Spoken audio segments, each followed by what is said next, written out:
Hi y'all, my name is Gabby Day and I'm the founder and CEO of Bright Body, and today I'm recording a much anticipated video about how to properly use a jade roller. So in this video I'm going to tell you what you can use a jade roller for, a little bit of backgrounds about your lymphatic system, the benefits of jade rolling when done right, contraindications, super important. I want you to pay attention to that because I get a lot of questions that could be answered by that section. And then I'll get into my roller routine. Jade rollers can be used for lymphatic drainage or for connective tissue work, like connective tissue massage. So connective tissue massage is really great for pretty much anyone. It's the closest that you're gonna get to results from a facelift without any surgery or injections. So most of us in our connective tissue, we have a bunch of little adhesions and restrictions, and that is contributing to a number of skin issues. For me personally, when I notice that I do a good amount of connective tissue massage, it just looks like everything is lifted up. And then lymph drainage, I'm not going to go too deep into that. You can read our blog, I'll link below, or you can check out some of our other videos about lymph drainage techniques. But basically, you can use your hands, you can use a brush, you can use a flat gua sha tool, you can use a roller. Those are all possible for lymph drainage. The main difference between those two techniques, for connective tissue, you use moderate pressure and upward strokes. And for lymph drainage, you use little to no pressure. Basically, you use the weight of the tool and you use slower downward strokes. So I'll show you what that looks like in a little bit. But basically, Reader's Digest version of why lymph drainage is great is basically if you have skin, if you have allergies, you can benefit from lymph drainage. Most of us have some blockages and restrictions in our nodes, lymph nodes, and in our face and our neck. The majority of our lymph nodes are along the collarbones and then in front of and behind the ears. There are other nodes throughout the face, but basically everything from the face is going to drain through the neck. So you got to open up the freeways here before you can really get into and have some success draining the lymph that's really in the middle of your mug. So always start with neck, and even if that's all you have time for, just do your neck and you'll find quite a lot of benefits even if you actually never touch your face with this.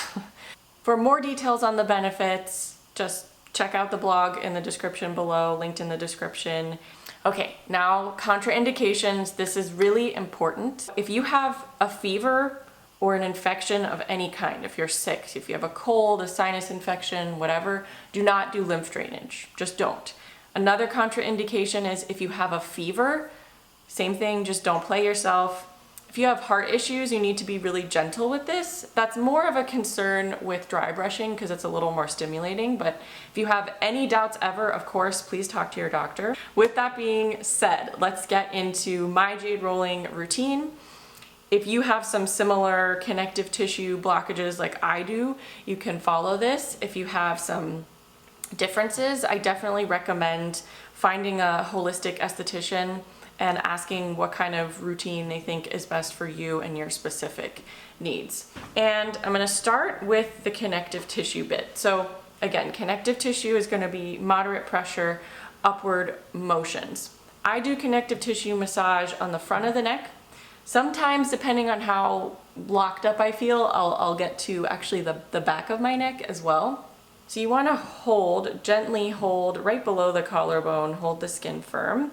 And then I'm going to take this little textured swirl jade roller and never go directly over the throat, but you can go right next to it and just kind of gently with some moderate pressure cover all of that surface area of the front of the neck all the way to the sides. You can see I'm going as far as underneath my ear, still holding the skin down by the collarbone. And I just do this a couple times over that surface area on both sides of the throat. So you notice I'm not pressing the living-ish out of this tool into my neck. That's really important. So especially if you tend to have a tightness in your neck and shoulders, please resist the temptation to do the most and back off a little bit.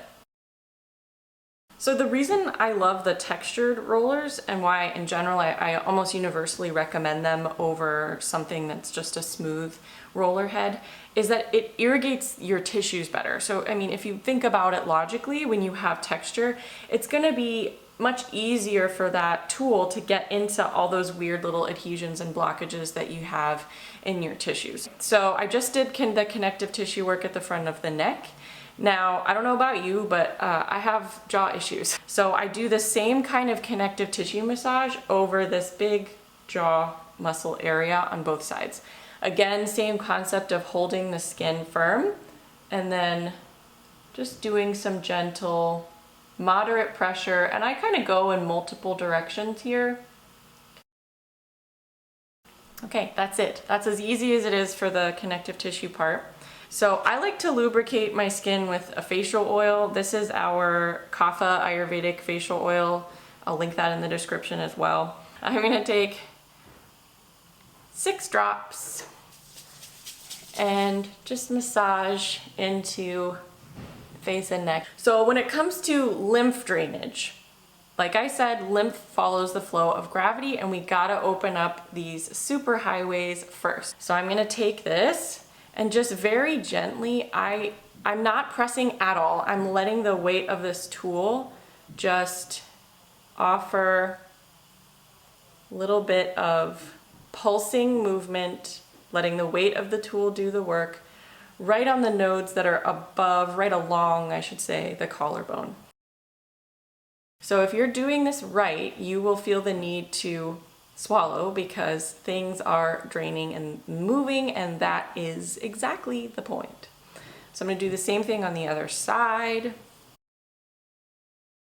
And lymph likes to move very slowly, so if you can mimic the natural movement of lymph and move kind of slowly and deliberately, you'll have more effects. So once I've opened up right across the collarbones, now I can start to actually drain from the jaw down to the collarbone. So I'm going to do that the whole surface area of the sides of the neck. So I like to roll down and then do a couple pulses at the collarbone again.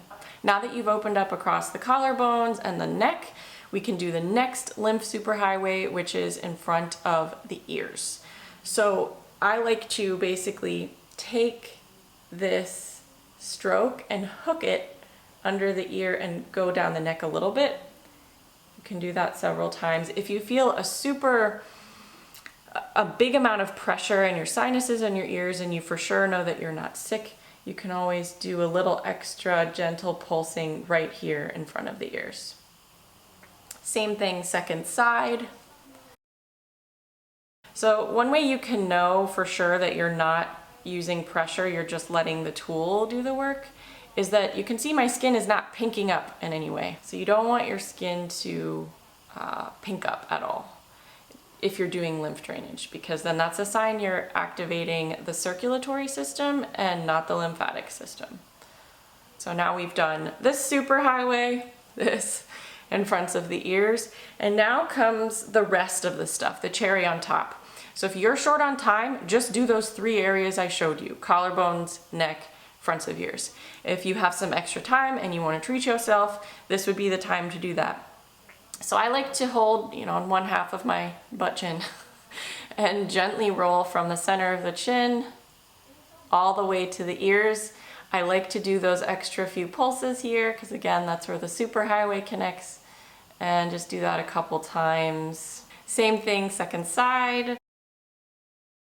So especially if you get hormonal acne along the chin, make sure you're not going over any active pustules directly with this. You can go around, and even if you wanted to kind of go underneath to avoid anything here, that would be another option. So from there, you're gonna go kind of like corners of the mouth and nose to the ears. So you're just connecting to the superhighway. So you're just gonna take this from the corner of the mouth, do a couple gentle, slow rolls. You can pulse when you get to the superhighway. Same thing from the side of the nose down. Basically, you're just trying to cover the surface area on your cheeks and connect that drainage to the ears. Same thing, second side. So we covered basically the full surface area of the cheek. And then from here is the last bit. You're just gonna roll from your forehead down to your temples a few times. And then the last bit that I do is basically connecting all of the dots down the sides of the face, and then one last little bit down the center.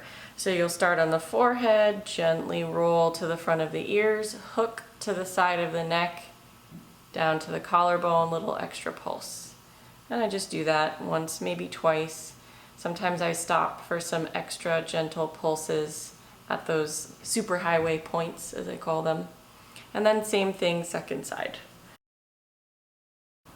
And then I personally don't break out very often, but when I do, I notice that they really are in the center of my face. So I like to make sure that I've got really good opening and movement towards the center of the neck, making sure, again, not actually going over the throat, just next to it. And that's it. I recommend there's a hair. I recommend sanitizing this. We sell a sanitizing mist. I will put that in the description below. It's anytime that you are using something directly on your face, near your nose, your mouth, you want to make sure that you keep it clean. I keep it in one of my bathroom drawers, like in a little zip-up fabric pouch. That's always an option. I just don't recommend leaving this out on your counter. Other pro tip about jade rollers or any kind of tool in jade, whether it's a gua sha tool, a roller, anything like that, if you drop it, it will break. So don't make the mistakes like I did and leave it too close to the edge of the counter and then you drop it and there are many curse words. So just treat it real nice, sanitize it each time, allow the sanitizing spray to dry before you put it away, and then you're all set to go. So that's it for now. Thanks so much for watching and I hope you have a great day.